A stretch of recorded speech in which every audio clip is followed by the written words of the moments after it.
Hi everybody, welcome to our next Real Estate Stuff Explained, and we're going to answer the question, what's a property worth?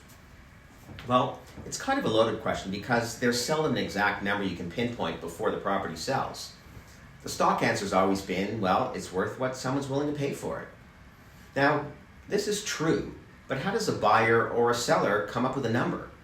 Well, generally people have a rough idea, but more often than not, they ask me. And how do I do it? I'm going to make two videos to answer this question, one for condos and one for houses. So let's tackle the condos first.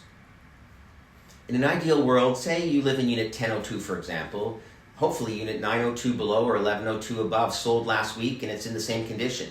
So that's a no-brainer, but it rarely happens. I always start by looking in the same building. There may be a condo building next door, but it's often a different age, different condition, decor, different condo fees, different amenities, management, a bunch of things.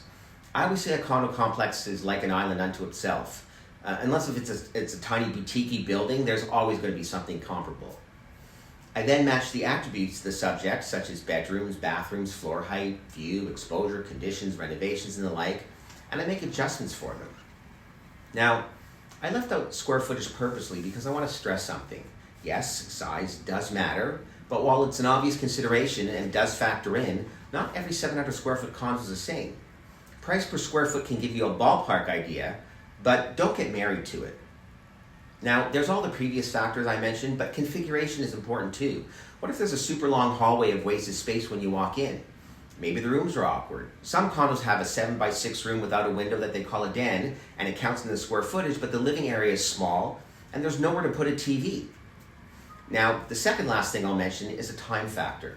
The market's always changing. People still question me as to why can't they sell the place for the same price that something similar sold for 2 years ago, because that's when the market was at its peak. Sometimes even 2 months makes a difference, let alone 2 years. And I have to look to see where the market's gone since the last sale and adjust for that.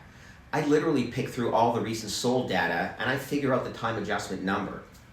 And lastly, which often gets ignored, what's the competition doing?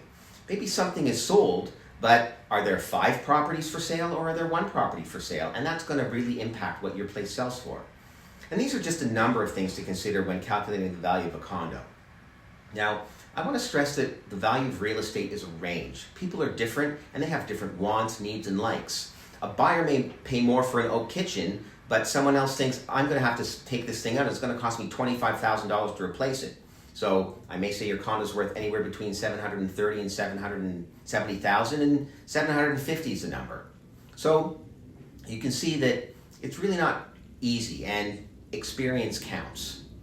Anyhow, I love doing these videos. Please like, share, and we'll talk soon.